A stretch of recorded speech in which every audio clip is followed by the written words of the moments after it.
मध्य प्रदेश के मुख्यमंत्री मोहन यादव एक दिवसीय दौरे पर इंदौर पहुंचे। यहां पर उन्होंने मीडिया से चर्चा करते हुए आप पार्टी और कांग्रेस पर जमकर आरोप लगाए हैं। तो वहीं उन्होंने साफ तौर पर कांग्रेस के साथ देने वाली सभी पार्टियों की स्थिति को भी मीडिया के सामने रखा। दरअसल प्रदेश के मुख्यमंत्री मोहन यादव इंदौर के प्रभारी मंत्री भी हैं।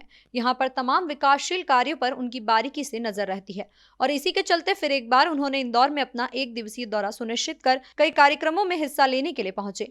यहाँ पर उन्होंने मीडिया से चर्चा के दौरान कांग्रेस और आप पार्टी पर कई तरह के आरोप लगाए हैं। उनका कहना था कि आप पार्टी और कांग्रेस एक के पीछे एक चलने वाली पार्टी है और सभी के पत्ते अब धीरे धीरे खुल रहे हैं। लेकिन देखने को मिल रहा है कि आप पार्टी कांग्रेस पर आरोप लगाते हुए कांग्रेस आप पर और भाजपा तो अपना एजेंडा साफ कर चल रही है, लेकिन यह दोनों पार्टी जनता को मूर्ख बना रही है। तो वहीं बाबा साहेब अंबेडकर को लेकर उन्होंने कहा कि राहुल गांधी और प्रियंका गांधी भले ही मध्य प्रदेश के दौरे पर आए, लेकिन उससे पहले वह अपने प्रदेश अध्यक्ष जीतू पटवारी को जरूर समझाएं, क्योंकि उन्होंने पिछले दिनों बाबा साहेब अंबेडकर की तस्वीर के साथ गलत व्यवहार किया था और यह हम सहन नहीं कर पाएंगे। तो वहीं उन्होंने नेहरू से लेकर राहुल गांधी तक आरोप प्रत्यारोप लगाए हैं। उन्होंने कहा चाहे नेहरू हो या राहुल गांधी, वह बुजुर्गों के सम्मान को अपमान में बदलते हैं। देखिए, ये लोकसभा के चुनाव के समय से हम बोल रहे थे कि अल्टीमेटली आप पार्टी और कांग्रेस पार्टी ये जनता को मूर्ख बना रही है और मूल रूप से इनकी दोनों की भावना सिवाय भाजपा के ये एक ही मुंह से चलने वाले लोग हैं और वो एक एक करके पत्ते खुल रहे हैं कि अब कांग्रेस भाग रही है आपको छोड़ के और आप आरोप लग रही कांग्रेस पे। भाजपा तो तब भी सामने थी और आज भी सामने है। भाजपा ना उस समय उनके गठबंधन के चक्कर में पड़ी ना आज पड़ी और मैं तो बता रहा हूँ कि धीरे धीरे करके आप पार्टी की और इससे बुरी स्थिति होने वाली, क्योंकि उनने कांग्रेस का साथ लिया और कांग्रेस का अतीत है जिसको साथ दबा के छोड़ दिया। कांग्रेस किसी का भला नहीं कर सकती। बड़े दुर्भाग्य के साथ कहना पड़ रहा है कि पहले आने के पहले राहुल गांधी जी कुछ दिल्ली से अपने प्रदेश इकाई के अध्यक्ष को समझाइश दे, माफी मांगे, कुछ कार्रवाई करे। इन्हें अपने घुटने पर रख करके अंबेडकर जी का अपमान किया।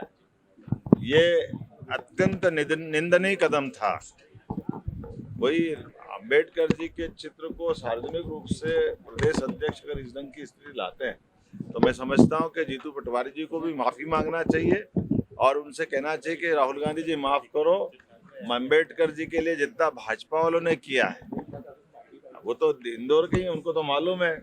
कांग्रेस ने पूरे शासनकाल में महू के लिए कभी अंबेडकर जी का जन्म स्थान नहीं माना, कभी उनने कोई मदद नहीं की, कभी जमीन देने का काम नहीं किया और जब भाजपा ने उसको तीर्थ के रूप में डेवलप कर दिया तो अब उनको याद आ रहा है अंबेडकर जी के जीते जी कांग्रेस ने सदैव अंबेडकर जी का अपमान करने का काम किया।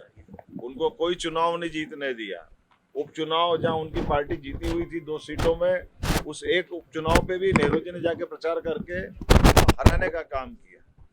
जो चुनाव जीता उसको पद्म विभूषण देने का काम नेहरू जी ने किया है। तो अंबेडकर जी को कदम कदम पे लज्जित करने का काम किसी ने किया तो कांग्रेस पार्टी ने किया। कांग्रेस अपने पुराने पाप को धोए पहले।